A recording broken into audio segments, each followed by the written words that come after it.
الحمد لله نحمده ونستعينه ونستغفره ونؤمن به ونتوكل عليه ونعوذ بالله من شرور أنفسنا ومن سيئات أعمالنا من يهده الله فلا مضل له ومن يضلل فلا هادي له ونشهد أن لا إله إلا الله وحده لا شريك له ونشهد أن سيدنا ومولانا محمدا عبده ورسوله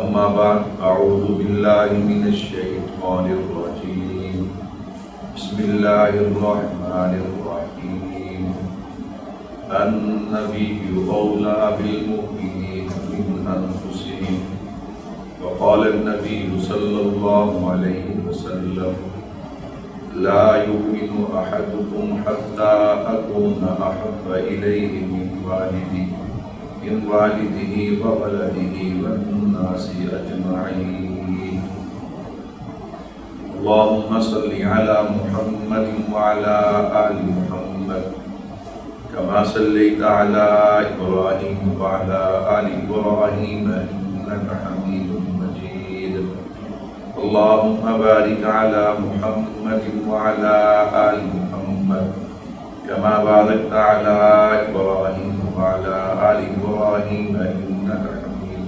مجيد لا ریب تیری روح کو تسکین ملے گی لا ریب تیری روح کو تسکین ملے گی تو کرب کے لمحات میں قرآن پڑھا کر آ جائے گا اقبال تجھے جینے کا کرینہ آ جائے گا اقبال تجھے جینے کا کرینہ تو سرور کونین کے فرمان پڑھا کر نبی کی غلامی میں آ کر تو دیکھو نبی کی غلامی میں آ کر تو دیکھو ملے گا سکون آزما کر تو دیکھو ملیں گی تمہیں دو جہانوں میں عزت ملیں گی تمہیں دو جہانوں میں عزت چہرے پہ سنت سجا کر تو دیکھو میرے نہایت ہی واجب الاحترام سماعت فرمانے والے عزیز بزرگوں دوستوں بھائیوں، آج کی مجلس میں نے آپ حضرات کے سامنے اس عنوان پر گفتگو کرنی ہے۔ وہ عنوان ہے محبت رسول صلی اللہ علیہ وسلم اور علماء دیوبند۔ اسی حوالے سے میں نے چند باتیں آپ حضرات کے گوش گزار کرنی ہیں۔ محبت رسول صلی اللہ علیہ وسلم اور علماء دیوبند، اس عنوان پر 4 باتیں میں نے آپ حضرات کے سامنے رکھنی ہیں۔ نمبر 1، محبت رسول صلی اللہ علیہ وسلم کی اہمیت کیا ہے۔ نمبر 2، محبت کسے کہتے ہیں، محبت کیا ہے۔ نمبر 3، علماء دیوبند کی عشق رسول بیان کرنے سے پہلے دارالعلوم دیوبند کا مختصر سا تعارف، اور پھر اکابرین علماء دیوبند کی آپ صلی اللہ علیہ وسلم سے محبت۔ ان 4 چیزوں کو میں نے آپ حضرات کے سامنے رکھنا ہے۔ اللہ سے دعا بھی ہے کہ اللہ مجھے شرح صدر کے ساتھ کلام کرنے کی توفیق عطا فرمائے۔ سب سے پہلے آپ صلی اللہ علیہ وسلم کی محبت کی اہمیت کیا ہے۔ آپ دیکھیں کہ دنیا کے اندر ہر چیز جو ہے اس کا ایک ظاہر ہوتا ہے، ایک اس کا وجود ہوتا ہے اور ایک اس کی بنیاد ہوتی ہے۔ مثال کے طور پہ دنیا میں کوئی بھی عمارت ہے، اس عمارت کا ایک ظاہر ہے، ایک اس کا وجود ہے اور ایک اس کی بنیاد ہے۔ اسی طرح آپ دنیا میں درخت دیکھیں، پھل والا، پھول والا، سائے والا، ایک اس کا ظاہر ہے اور ایک اس کی بنیاد، اس کی جڑ ہے۔ اور آپ جانتے ہیں کہ اگر بنیاد ہو تو پھر ظاہر بھی باقی رہتا ہے، اس کا وجود بھی باقی رہتا ہے، اور اگر بنیاد ہی نہ ہو تو پھر اس پر کھڑی ہونے والی عمارت کبھی باقی نہیں رہ سکتی اور نہ ہی قائم ہو سکتی ہے۔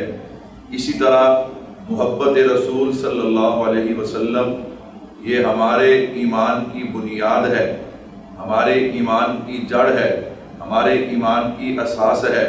عام لفظوں میں کیا مطلب کہ اگر محبت رسول ہے تو ایمان قابل قبول ہے، اگر محبت رسول نہیں تو پھر ایمان بھی قابل قبول نہیں۔ اسی کو اللہ نے یوں فرمایا النبی اولیٰ بالمؤمنین من انفسہم، اور پیارے پیغمبر جناب محمد الرسول اللہ صلی اللہ علیہ وسلم نے اس کی تشریح یوں فرمائی لا یؤمن احدکم حتی اکون احب الیہ من والدہ وولدہ والناس اجمعین۔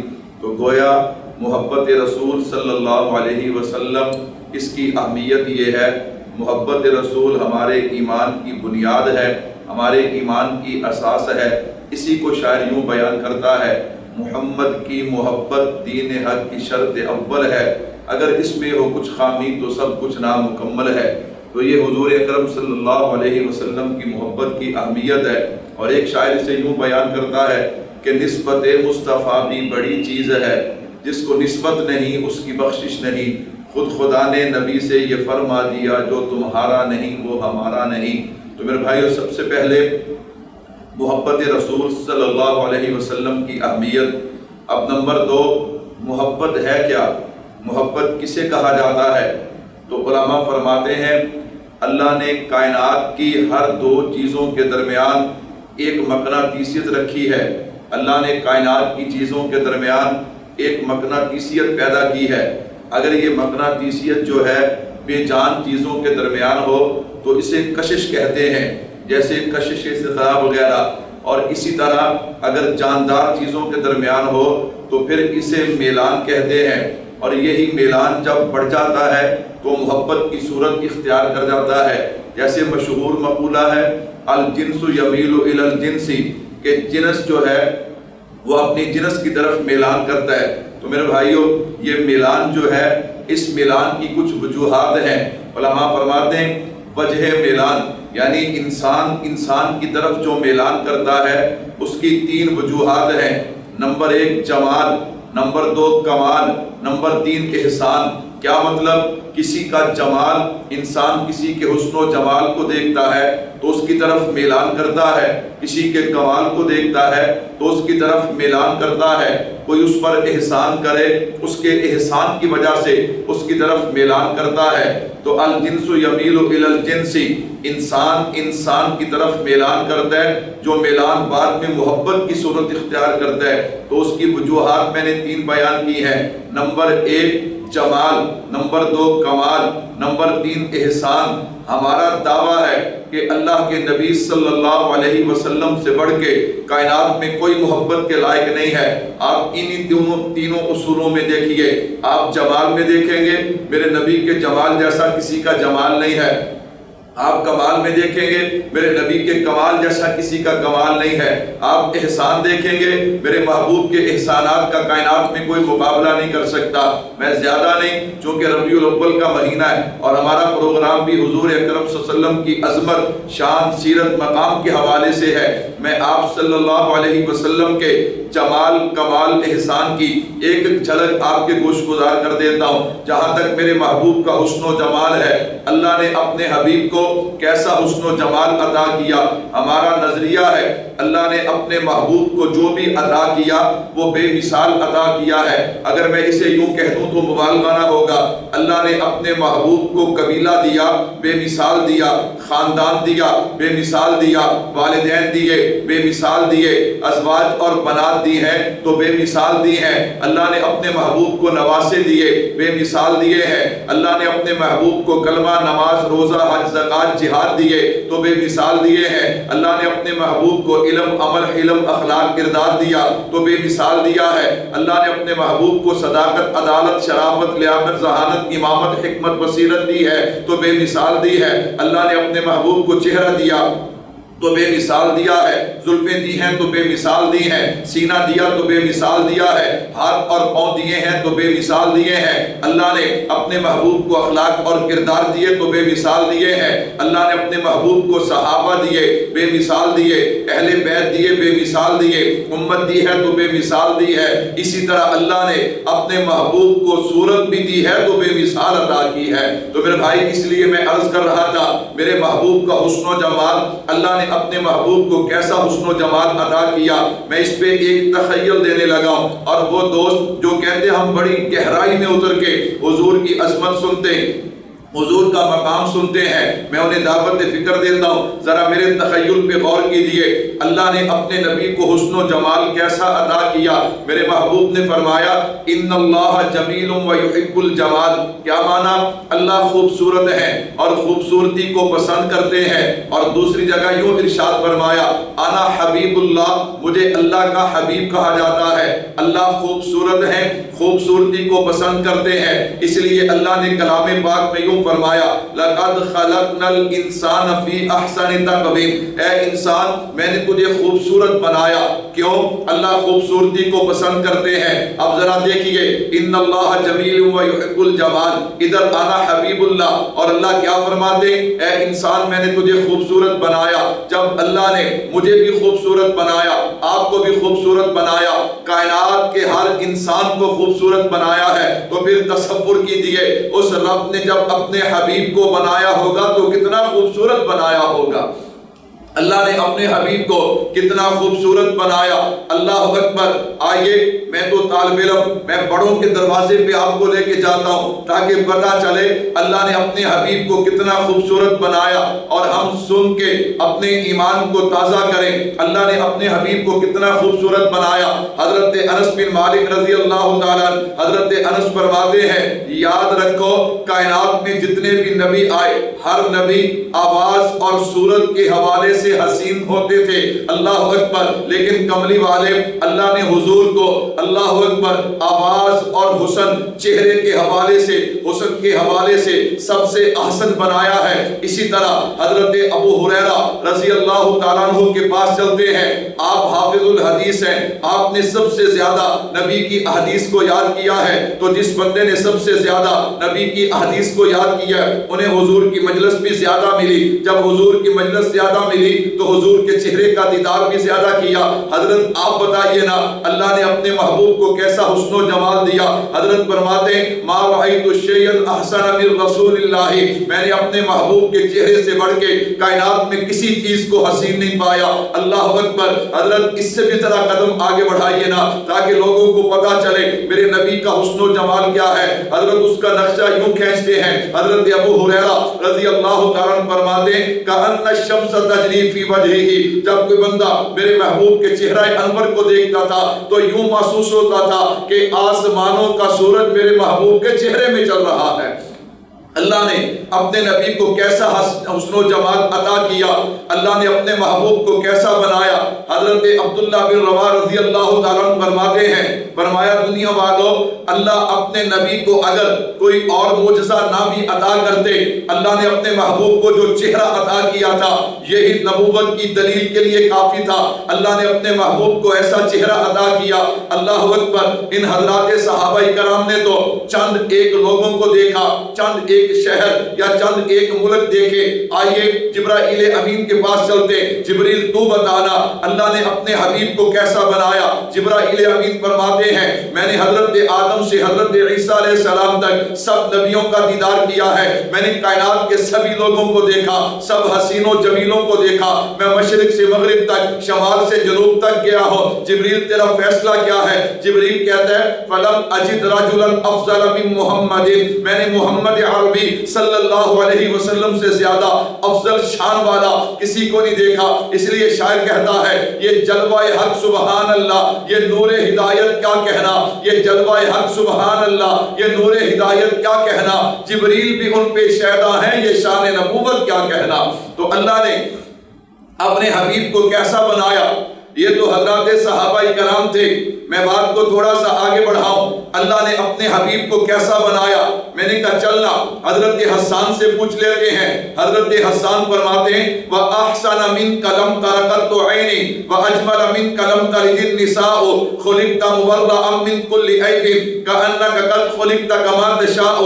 اللہ نے اپنے حبیب کو کیسا بنایا؟ حافظ شیرازی سے پوچھتے ہیں۔ حافظ صاحب فرماتے ہیں یا صاحب الجمال و یا سید البشر من وجهك المنیر لقد نفر القمر لا يمكن الثناء كما كان حقه بعد خدا۔ بزرگ کوئی قصہ مختصر اللہ نے اپنے حبیب کو کیسا بنایا؟ حضرت شیخ سعدی سے پوچھتے ہیں۔ شیخ سعدی فرماتے بلغ العلا بکمالہ کشف الدجا بجمالہ حسنت جمیع خصالہ صلوا علیہ وآلہ۔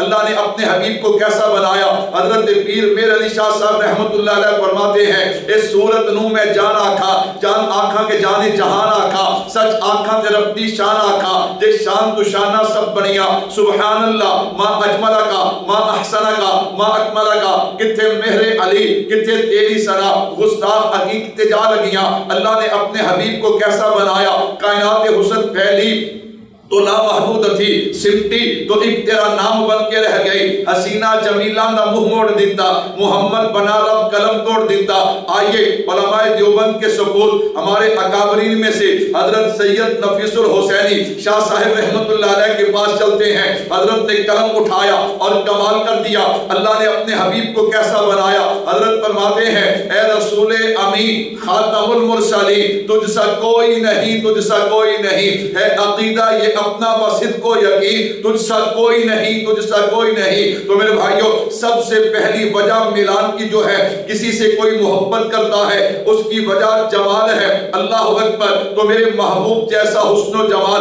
اللہ نے کائنات میں کسی کو عطا نہیں کیا۔ آئیے جمال کے بعد کمال کی طرف چلتے ہیں۔ جیسے میرے نبی کے جمال کا کوئی مقابلہ نہیں کر سکتا، اسی طرح میرے نبی کے کمال کا بھی کوئی مقابلہ نہیں کر سکتا۔ اللہ نے اپنے محبوب کو جو کمالات عطا کیے جنہیں نبی کے معجزات کہا جاتا ہے، اللہ نے اپنے نبی کو جو کمال جو معجزات عظمت شانیں عطا کی ہیں، اللہ اکبر، اگر میں ان کی تفصیلات میں جاؤں پھر کو لمبا وقت چاہیے، میں صرف اشارتاً تاکہ بات سمجھ آئے میرے نبی کے کمال، میرے نبی کی عظمت کیا ہے۔ میں تو اپنے نبی کی عظمت کو یوں بیان کیا کرتا ہوں، اپنے نبی کے کمالات کو یوں بیان کیا کرتا ہوں۔ یہ میرے نبی کا مقام ہے کہ جو حضور انور ہیں، دو جہاں کے پیغمبر ہیں، محبوب رب انور ہیں، جو شافی محشر ساقی کوثر خلق عظیم رحمت للعالمین ہیں، جو کائنات میں برتر ہیں، محبوب رب اکبر ہیں، خدا کی قسم تمام انبیاء کے افسر ہیں۔ اللہ نے اپنے محبوب کو کیسا مقام دیا، کیسے کمالات دیے ہیں۔ ہاں ان کا کمال، ان کی عظمت کیا ہے؟ اگر اس طالب علم سے پوچھے گا میں تو یوں کہا کرتا ہوں کہ جو حسین ہیں، دل نشین ہیں، محجبین ہیں، بہترین ہیں، بالیقین ہیں، جو صاحب جمال ہیں، صاحب کمال ہیں، رحمت سے مالا مال ہیں، فضل ذوالجلال ہیں، جناب آمینہ کے لال ہیں۔ اللہ نے اپنے محبوب کو کیا کمالات عطا کیے ہیں۔ دوسری وجہ کسی سے محبت جو کی جاتی ہے اس کی دوسری وجہ کیا ہے؟ وہ کمال ہے۔ میرے محبوب کے کمالات کیا ہیں؟ یہ میرے محبوب کا کمال ہے کہ میرے محبوب کو اللہ نے عظمت شان کتنی دی ہے۔ اگر آپ ہاں کریں تو چیز حلال ہوتی ہے، اگر آپ بولیں تو اللہ کا قرآن بنتا ہے، اگر ہاں کریں تو چیز حلال ہوتی ہے۔ یہ میرے محبوب کا مقام ہے۔ اگر نظر اٹھائیں آسمان کو بلندیاں ملتی ہیں، نظر جھکا دیں زمین کو وسعتیں ملتی ہیں، چہرہ ظاہر کر دیں دن کو اجالا ملتا ہے، زلفیں بکھیر دیں رات کو اندھیرا ملتا ہے، براق پہ سوار ہوں تو معراج ہوتا ہے، صدیق کے کندھے پہ آ جائیں تو ہجرت ہوتی ہے۔ یہ میرے محبوب کا مقام ہے۔ پسینہ آ جائے گلشن مہکنے لگتے ہیں، یہ میرے محبوب کا مقام ہے۔ کملی والا مسکرا دے تو جنت کو بہاریں مل جاتی ہیں۔ میرے بھائیو اللہ نے اپنے محبوب کو کتنے کمالات سے نوازا ہے۔ یہ میرے محبوب کی عظمت ہے، یہ میرے محبوب کا معجزہ ہے، یہ میرے محبوب کے کمالات ہیں۔ جب تک میرے نبی دنیا میں نہیں آئے ہر طرف خزاں ہی خزاں ہے۔ میرے محبوب نے کائنات میں قدم رکھا، اللہ نے خزاں کو بہار میں بدل دیا۔ یہ میرے نبی کی عظمت اور شان ہے۔ جب تک کائنات میں نہیں آئے ہر طرف اندھیرا ہی اندھیرا ہے۔ میرے محبوب نے کائنات میں قدم رکھا، اللہ نے اندھیرے کو اجالے میں بدل دیا۔ یہ میرے محبوب کی عظمت ہے۔ اگر اماں کے شکم میں آتے ہیں اماں پتھروں پہ قدم رکھتی ہیں، اللہ پتھروں کو نرم کر دیتے ہیں۔ یہ میرے محبوب کا کمال ہے، یہ میرے محبوب کی عظمت ہے۔ اگر اماں کے شکم میں آتے ہیں اماں رات کو باہر نکلتی ہے، آسمان کے ستاروں سے آواز آتی ہے، آخری نبی کی اماں تجھے سلام ہو، یہ میرے نبی کا مقام ہے۔ اگر اماں کے شکم میں آتے ہیں اماں پانی لینے کے لیے کنویں پہ جائے، ڈول کھینچنا نہیں پڑتا، پانی اٹھ کے قدم چوم لیتا ہے، یہ میرے نبی کا مقام ہے۔ بیمار بکری پہ ہاتھ پھیر دے اللہ دودھ کی نہریں جاری کر دیتے، بیمار اونٹی پہ سوار ہو جائے اللہ تیز رفتار بنا دیتے، چاند کو اشارہ کرے اللہ دو ٹکڑے کر کے قدموں میں بھیج دیتے ہیں، جاتے ہوئے سورج کو اشارہ کرے اپنی جگہ پہ واپس آتا ہے، ابو جہل مٹھی میں پتھر لے کر آئے میرے محبوب اشارہ کرے وہ بھی پڑھتے ہیں اشہد ان لا الہ الا اللہ و اشہد ان محمدن عبدہ و رسولہ۔ میرے نبی کا مقام کیا ہے؟ میرے محبوب کے قدموں میں ذرہ آئے ستارہ بنتا ہے، چھوٹا آئے بڑا بنتا ہے، بد تہذیب آئے با تہذیب بنتا ہے، بد اخلاق آئے با اخلاق بنتا ہے، عرب کے بدو آئے زمانے کے امام بنتے ہیں۔ یہ میرے نبی کا مقام اور کمال ہے کہ میرے نبی کے قدموں میں اگر کالے رنگ کا بلال آئے چلتا فرشوں پہ ہے، آواز اللہ کے عرشوں پہ آتی ہے۔ اللہ نے اپنے محبوب کو جمال دیا، جمال بھی بے مثال، کمال دیا، کمال بھی بے مثال۔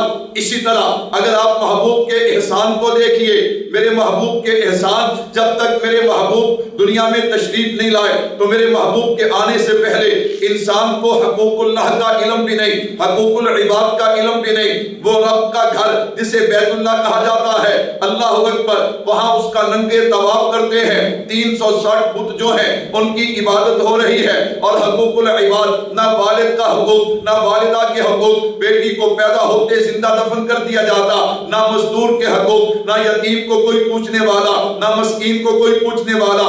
عجیب حالات ہیں، جانوروں تک ظلم ہوتا تھا، لیکن یہ میرے محبوب کا احسان ہے۔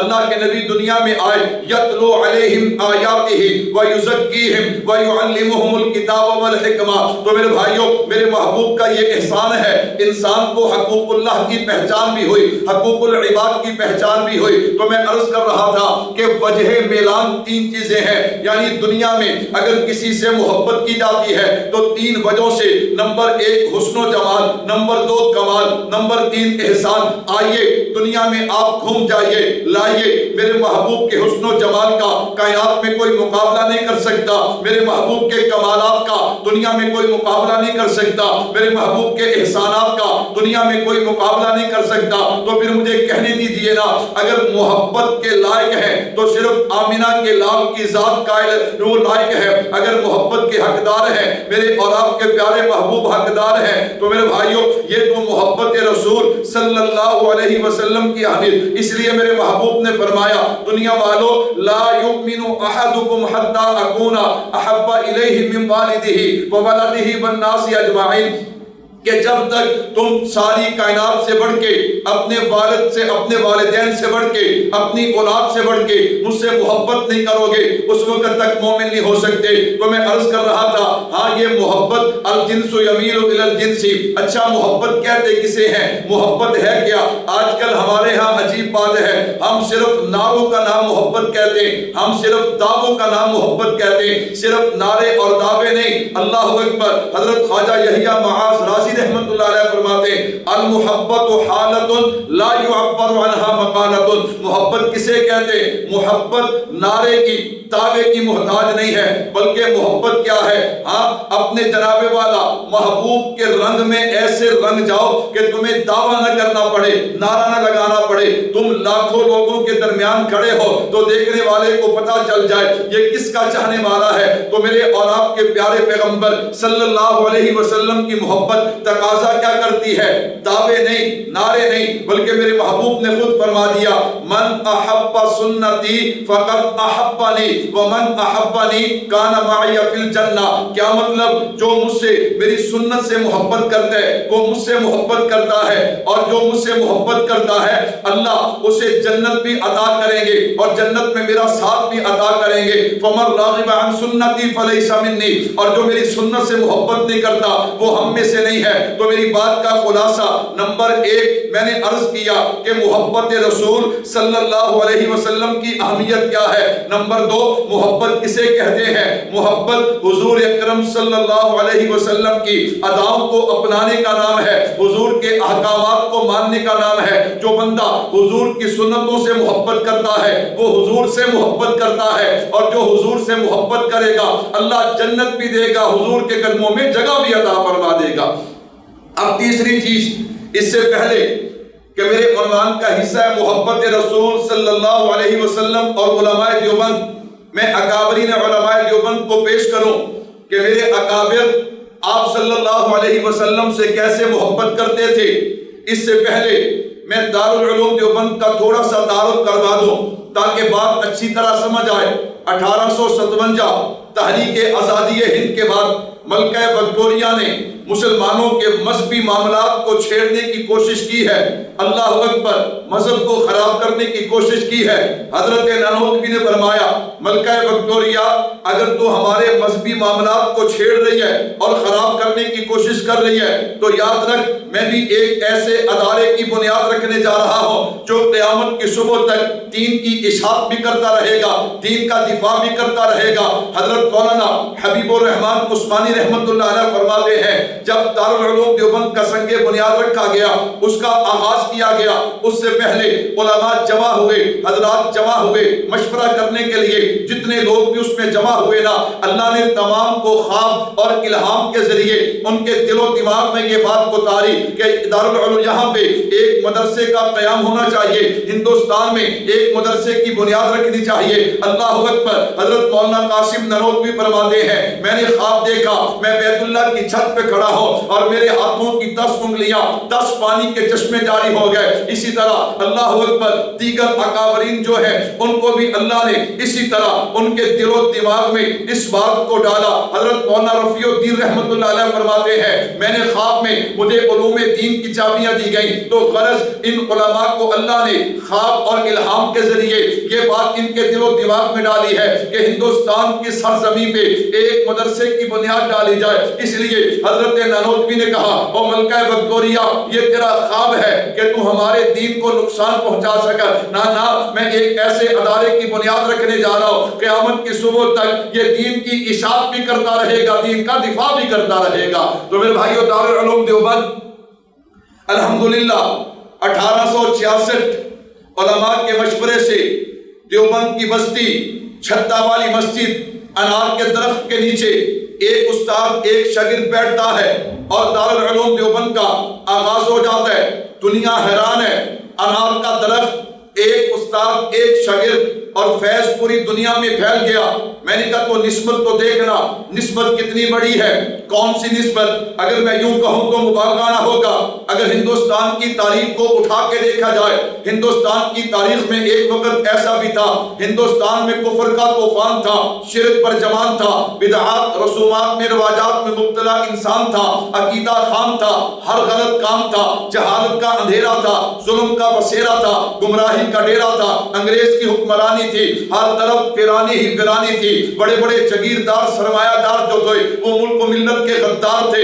اللہ اکبر. انگریز کے وفادار تھے، قرآن کے نسخے چلائے جا رہے تھے، علماء کو پھانسیوں پہ چڑھایا جا رہا تھا، ہر طرف ظلم کا بازار گرم تھا. ان حالات کے اندر میرے اللہ کو مسلمانوں کی حالت پہ رحم آیا اور اللہ نے کچھ اپنے بندوں کے دل و دماغ میں اس بات کو اتارا کہ ہندوستان کی سرزمین پہ ایک مدرسے کی بنیاد رکھی جائے. 1866 انار کے درخت کے نیچے اس ادارے کا آغاز کر دیا جاتا ہے. ٹھیک 10 سال کے بعد 1876 میں جب جناب والا طلباء زیادہ ہو گئے، عمارت کی ضرورت پڑی ہے تو سب سے پہلے آج بھی وہ عمارت دیوبند میں موجود ہے جسے نودرہ کہا جاتا ہے، اس کی بنیادیں کھودی گئی. مولانا رفیع الدین رحمت اللہ علیہ فرماتے ہیں میں سویا پڑا، مجھے خواب میں اللہ کے نبی کی زیارت نصیب ہوئی. اللہ کے نبی اس جگہ تشریف فرما ہے جہاں ہم نے بنیادیں کھودی. اللہ کے نبی فرماتے یہ تو جگہ تھوڑی ہے. پھر آپ نے اپنے عصا اور لاٹھی کے ساتھ نشان لگایا. اللہ اکبر. جب صبح ہم اس جگہ پہ گئے وہ نشان اسی طرح باقی تھے. ہم نے پہلی بنیادیں ختم کر کے ان پہ دوبارہ بنیادوں کو کھودا اور عمارت کو کھڑا کیا۔ میں نے کہا یہ نسبت ہے، اس لیے تو شاعر کہتا ہے خود ساقی کوثر نے رکھی میں خانے کی بنیاد یہاں، تاریخ مرتب کرتی ہے دیوانوں کی روداد یہاں، وادی جو وادی فاراں سے اٹھی گونجی ہے وہی تکبیر یہاں، ہستی کے صنم خانوں کے لیے ہوتا ہے حرم تعمیر یہاں۔ تو یہ دیوبند ہے جس کی بنیاد جناب محمد عربی صلی اللہ علیہ وسلم نے جو نشان لگائے، ان نشانوں پہ بنیادیں۔ پھر فیض کیسے نہ پھیلتا میرے بھائیوں، فیض کیسے پھیلا یہ میرے عنوان کا حصہ نہیں، علمی خدمات علیحدہ عنوان ہے۔ میں نے صرف بتانا یہ ہے کہ میں نے آپ کے سامنے محبت رسول صلی اللہ علیہ وسلم کے حوالے سے کہ میرے اکابرین اللہ کے نبی صلی اللہ علیہ وسلم سے کیسے محبت کرتے تھے۔ اللہ کا شکر ہے، اگر میں یوں کہوں تو مبالغہ نہ ہوگا، اللہ نے اکابرین علماء دیوبند کو علم دیا تو بے مثال دیا ہے، عمل دیا بے مثال دیا، تقویٰ طہارت دیا بے مثال دیا ہے، جرت استقامت دی ہے بے مثال دی ہے۔ اسی طرح اللہ نے اپنے محبوب کی محبت بھی عطا کی ہے تو بے مثال عطا کی ہے۔ ذرا آپ اندازہ کیجئے نا، بانی دارالعلوم دیوبند حضرت مولانا قاسم نروتوی رحمت اللہ علیہ، کون قاسم نروتوی رحمت اللہ علیہ، قربان جاؤ، جو نبی کی محبت میں قلم اٹھاتے ہیں تو کمال کر دیتے ہیں۔ حضرت کیا فرماتے ہیں؟ سب سے پہلے مشیت کے انوار سے نقش روئے محمد بنایا گیا، پھر اسی نقش سے مانگ کر روشنی بس میں کونوں مکان کو سجایا گیا۔ ربیع الاول ہے، لوگ کہتے ہیں جی حضور اکرم صلی اللہ علیہ وسلم کی عظمت شان جو ہے یہ بیان نہیں کرتے۔ میں نے کہا سنیے نا، بانی دارالعلوم دیوبند نے کیسا نقشہ کھینچا۔ سب سے پہلے مشیت کے انوار سے نقش روئے محمد بنایا گیا۔ ہاں اگر تاریخ کائنات کو اٹھا کر دیکھا جائے، کائنات میں ایک وقت ایسا بھی تھا نہ آسمان تھا نہ زمین تھی، نہ دن تھا نہ رات تھی، نہ چاند تھا نہ چاندنی تھی، نہ سورج تھا نہ کرنیں تھی، نہ ستارے تھے، نہ جگمگاہٹ تھی، نہ صبح تھی نہ شام تھی، نہ گرمی تھی نہ سردی تھی، نہ خزاں تھی نہ بہار تھی، نہ جنت تھی نہ جہنم تھی، نہ بلبل تھی نہ چہک تھی، نہ سبزہ تھا نہ لہگ تھی، نہ حجر تھے نہ شجر تھے، نہ آدم تھا نہ آدمیت تھی، نہ انسان تھا نہ انسانیت تھی، نہ حیوان تھا نہ حیوانیت تھی، نہ جذبہ تھا نہ احساس تھا، نہ اقرار تھا نہ انکار تھا، نہ آہ تھی نہ فریاد تھی۔ غرض کائنات میں کچھ نہیں تھا۔ اللہ نے سب سے پہلے ایک روح کو پیدا کیا، اول ما خلق اللہ من روح، اس روح کا نام رکھا محمد صلی اللہ علیہ وسلم۔ یہ تابندہ ستارہ کا چمکا کہ سلسلہ چل نکلا، چراغ سے چراغ جلنے لگے اور دیکھتے ہی دیکھتے پوری کائنات مارز وجود میں آ گئی اور سارا جہاں جگمگانے لگا۔ اسی کو حضرت ناروتوی بیان کرتے ہیں کہ سب سے پہلے مشیت کے انوار سے نقش روئے محمد بنایا گیا، پھر کسی نقش سے مانگ کر روشنی بس میں کونوں مکان کو سجایا گیا۔ وہ محمد بھی، احمد بھی، محمود بھی، حسن مطلق کا شاہد بھی، مشہود بھی، علم و حکمت میں وہ غیر محدود بھی، ظاہراً امیوں میں اٹھایا گیا۔ حشر کا غم کس لیے ہو اے قاسم مجھے، میرا آقا ہے وہ، میرا مولا ہے وہ، جس کے قدموں میں جنت بسائی گئی، جس کے ہاتھوں سے کوثر لٹایا گیا۔ یہ حضرت قاسم نروتوی ہیں۔ کیسا نبی کا عشق، حج کرنے کے لیے گئے، بڑے بڑے اکابرین ساتھ ہیں۔ اللہ اکبر، مدینہ منورہ سے پہلی منزل جہاں سے حضور کا گنبد خضرا اور مسجد کے مینار نظر آتے ہیں۔ حضرت کی نظر پڑی، اونٹ سے اترے، سواری سے اترے اور اپنا جوتا بھی اتار لیا۔ اب نکیلے پتھر اور جناب حضرت چل رہے ہیں، پاؤں میں پتھر لگے، پاؤں زخمی ہو گئے۔ جب لوگوں نے دیکھا حضرت آپ نے جوتا اتار دیا، کہا مدینہ ہے میرے نبی کا شہر ہے۔ اللہ اکبر، میرے اکابرین کی اپنے محبوب سے محبت تو دیکھیے نا۔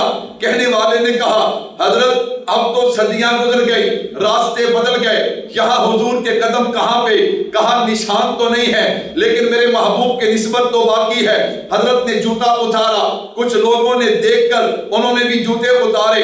حضرت گنگوہی فرمانے لگے انہوں نے کیوں جوتے اتارے ہیں؟ اللہ اکبر، وہ تو عاشق صادق ہے، اس پہ تو اس وقت حال طاری ہے، یہ انہوں نے جوتے کیوں اتارے؟ کچھ لوگ چند قدم چلے، جب پاؤں میں پتھر لگے نا دوبارہ جوتے پہن لیے، لیکن حضرت نانوتوی اسی طرح چلتے رہے، وہ مبارک زخمی ہو گئے اور چلتے چلتے جب نبی کے روضے پہ پہنچے ہیں درود و سلام پیش کرنے کے لیے، میں قربان جاؤں جو بندہ اس ذوق کے ساتھ نبی کے روضے پہ آئے اور پھر درود و سلام پڑھے، میں قربان جاؤں کیفیات کیا ہوں گی۔ اللہ اکبر، حضرت درود و سلام پڑھ رہے ہیں، کوئی دیکھنے والا دیکھ رہا تھا، جب اس نے حضرت کے چہرے کے انوارات کو دیکھا نا، جب حضرت پیچھے ہٹنے لگے اس نے کہا حضرت آج تو چہرہ بڑا چمک رہا ہے، اللہ اکبر، آج تو چہرے کے انوارات کا کیا کہنا۔ حضرت نے اسی وقت کہا اللہ اکبر، حضرت فرماتے ہیں اور دنیا والوں یہ میرا کمال نہیں ہے، یہ پیارے پیغمبر صلی اللہ علیہ وسلم کی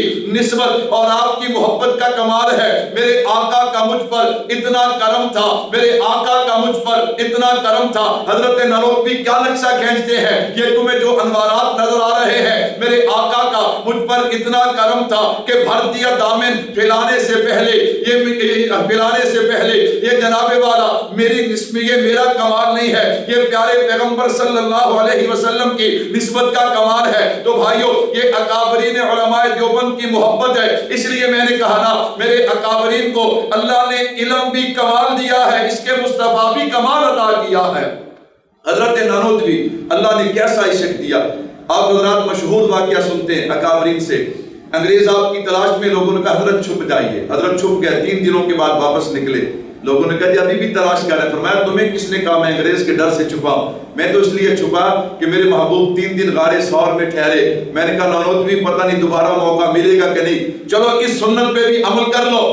میرے اکابرین اپنے محبوب سے کتنی محبت کرتے ہیں اور کس انداز میں محبت کرتے ہیں، اللہ اکبر۔ حضرت مولانا رشید احمد گنگوہی رحمت اللہ علیہ، حضرت کو کسی نے آ کر ایک کپڑا دیا، حضرت حج پہ گیا تھا، مدینہ سے آپ کے لیے کپڑا لے کر آیا ہوں، اللہ اکبر۔ حضرت نے کپڑا لیا، مدینے کی یاد نے بے قرار کر دیا، آنکھوں میں آنسو آئے، اس کپڑے کا بوسہ لیتے، کبھی آنکھوں سے لگاتے، دیکھنے والے نے دیکھ کر کہا حضرت یہ کپڑا تو فلاں جگہ پہ بنا، مدینے میں آ کے بکا، اس نے خرید کر آپ کو دے دیا، آپ اتنے بے قرار کیوں ہو رہے ہیں، یہ کوئی مدینے میں تو نہیں بنا۔ حضرت فرماتے تجھے کس نے کہا میں کپڑا چومتا ہوں؟ میں کپڑا نہیں چومتا، میں تو اس پہ لگنے والی مدینے کی ہوا کو چوم رہا ہوں، اللہ اکبر۔ میرے اکابرین اپنے محبوب سے کیسی محبت کرتے ہیں، آئیے ذرا حضرت مولانا انور شاہ کشمیری رحمت اللہ علیہ، میرے بھائیوں میٹھی سنتوں پہ عمل کرنا اور صرف دعوے نعرے یہ تو آسان ہے، لیکن اپنے محبوب کی محبت میں آ کے قربانی دینا، یہ اللہ نے علماء دیوبند کو یہ نعمت عطا کی ہے، اللہ اکبر۔ مشہور واقعہ بہاولپور کا، ایک عورت مسلمان، اس کا خامد مرتد ہو گیا، مرزائی ہو گیا، وہ نواب بہاولپور کے پاس گئی ہے، اس نے مقدمہ عدالت کو دے دیا۔ اب جناب قادیانیوں نے اپنا پورا زور لگایا کہ ہم نے یہ مقدمہ جیتنا ہے، لیکن ان کی بھول ہے کہ محمد عربی صلی اللہ علیہ وسلم کے غلاموں سے کوئی جیت جائے، یہ ہو نہیں سکتا۔ حضرت کشمیری کو اطلاع ملی، حضرت نے تیاری کی ہے، حضرت نے فرمایا میں بہاولپور جاؤں گا، بیماری کی حالت ہے، سخت موسم ہے، حضرت نے تیاری کی ہے، اللہ اکبر۔ حضرت کے شاگرد بھی ہیں، مرید بھی ہیں، ایسے لوگ بھی ہیں کہ جس کو بھی بھیجتے وہ آ کر یہاں پہ مقابلہ کرتا، دلائل دیتا، لیکن حضرت نے فرمایا میں خود جاؤں گا۔ حضرت آئے، علماء نے بڑی عجیب بات لکھی ہے، جب بندہ قربانی دیتا ہے اللہ پھر عزتیں بھی عطا کرتے ہیں۔ حضرت ٹرین پہ آئے، ملتان سے بہاولپور کی ٹرین تبدیل کرنی ہے، آپ نے کلی دیکھا تاکہ جلدی جلدی کتابیں سامان دوسری ٹرین میں چلا جائے، دیکھا تو ایک سکھ کلی کھڑا تھا، اسے بلایا کہ میری کتابیں اٹھا کے دوسری ٹرین میں رکھ دینا، وہ کتابیں بھی اٹھاتا ہے، حضرت کا چہرہ بھی دیکھتا ہے، دیکھتے دیکھتے قریب ہوا، حضرت کو کہتا ہے کہ آپ بہاولپور بعد میں جانا، مجھے کلمہ پڑھا کے حضور کا غلام پہلے بنا دو۔ سبحان اللہ، کیسی بات ہے۔ حضرت نے کلمہ پڑھایا، مولانا خدا بخش رحمت اللہ علیہ حضرت مدنی کے خلفاء میں سے تھے، کہا ملتان ان کے پاس چلے جانا، باقی دین کی باتیں وہ سکھا دیں گے۔ اب ٹرین تو چلی گئی، باقی سکھ جو ہے وہ اس سکھ کو کہنے لگے تجھے کیا ہوا، تو بار بار ان کے چہرے کو دیکھ رہا تھا اور تو نے کلمہ بھی پڑھ لیا۔ وہ عجیب بات کہتے ہیں میں ان کے چہرے کو دیکھ کر میں تو اس بات پہ حیران ہوں کہ اگر 1400 سال کے بعد ایک عالم، اس امت کا ایک عالم اتنا حسین ہے تو وہ نبی نبی کتنے حسین ہوں گے. خیر حضرت بہاولپور تشریف لے گئے. تین گھنٹے حضرت عدالت میں کھڑے ہو کے ختم نبوت پہ دلائل دیتے ہیں. محبت دیکھیے نا کیسی کمال کی محبت ہے. اور ایک دن چلتے چلتے اللہ اکبر دلائل دیتے دیتے حضرت نے کتاب کو بند کر دیا اور حضرت کیا کہتے ہیں, جلال الدین شمس جو ان کی طرف سے وکیل تھا, ان کی طرف سے دلائل دینے والا, اسے کہنے لگے دلائل چھوڑ, میری بات کو قبول کر, میں تجھے چیلنج کرتا ہوں, میرے چیلنج کو قبول کر. اس نے کہا جی کیا چیلنج ہے؟ کہا تو آنکھیں بند کر, میں تجھے ابھی مرزا قادیانی جہنم میں جلتا ہوا دکھا سکتا ہوں. لیکن اس نے چیلنج قبول نہیں کیا. عدالت کا وقت ختم ہوا, حضرت باہر نکلے. ایک شخص آیا, آ کر کہنے لگا حضرت آج تو آپ نے عجیب جملہ کہہ دیا. اللہ اکبر, اگر وہ آپ کے چیلنج کو قبول کر لیتا پھر آپ کیا کرتے؟ حضرت کا جواب سنیے. حضرت نے فرمایا کیا کرتا؟ اللہ کی قسم آنکھیں بند کرنا اس کا کام تھا, جہنم میں جلتا ہوا مرزا قادیانی دکھا دینا یہ میرے خدا کا کام تھا. کہا سنو, اس وقت انور شاہ کشمیری نہیں بول رہا تھا بلکہ اس وقت نبی کی ختم نبوت کا وکیل بول رہا تھا. یہ میرے اکابرین کی اپنے محبوب سے محبت ہے. ہاں دلائل پورے ہو گئے, فیصلہ محفوظ ہو گیا. حضرت واپس آئے, اب اپنے مریدوں کو اپنے شاگردوں کو جمع کیا. کہا یار تم ناراض تو ہوگے کہ میں اس عالم میں بڑھاپے میں بیماری میں گیا, تمہیں کیوں نہیں بھیجا؟ کہا بھائیو میں اس لیے گیا کہ کل قیامت میں اگر حضور پوچھ لیتے انور شاہ کشمیری بیمار تھا لیکن سانسیں تو چل رہی تھی, تو میری ختم نبوت کے دفاع کے لیے کیوں نہیں آیا؟ تو میں کیا جواب دوں گا؟ میں چل پڑا کہ جہاں مر جاؤں وہیں پہ دفن کر دینا, یہ تو کہہ سکوں گا اللہ کے نبی میں چلا تھا لیکن میری زندگی نے وفا نہیں کی ہے. یہ میرے اکابرین ہے, اکابرین علماء دیوبند, اور عجیب وصیت کی ہے. فرمایا میری زندگی میں فیصلہ آئے تو ٹھیک ہے, اور اگر میرے مرنے کے بعد فیصلہ آئے تو میری قبر پہ کھڑے ہو کے فیصلہ سنائیے. 1933 حضرت کی وفات ہے, 1935 میں فیصلہ آیا. مولانا محمد صادق صاحب بہاولپور سے چلے ہیں اور جناب والا وہ فیصلہ حضرت کی قبر پہ کھڑے ہو کے سنایا. کیسا منظر ہوگا, آسمان بھی تڑپ گیا ہوگا, زمین نے بھی پہلی بار یہ نظارہ دیکھا ہوگا. ایک عاشق قبر کی لاحت میں اتر گیا, دوسرا اوپر کھڑا ہے, اور فیصلہ کیا ہے؟ میں نے کہا فیصلہ یہ ہے, مولانا صادق صاحب نے پڑھ کے سنایا ہوگا, حضرت نبی کے دشمن ہار گئے اور نبی کے غلام جیت گئے ہیں. یہ میرے اکابرین کی جناب محمد عربی صلی اللہ علیہ وسلم سے محبت ہے. اگر میں واقعات سناتا جاؤں ایک لمبی فہرست ہے, بس اپنی بات کو سمیٹنا چاہتا ہوں. محبت رسول صلی اللہ علیہ وسلم یہ بنیاد ہے, یہ جڑ ہے, یہ اساس ہے.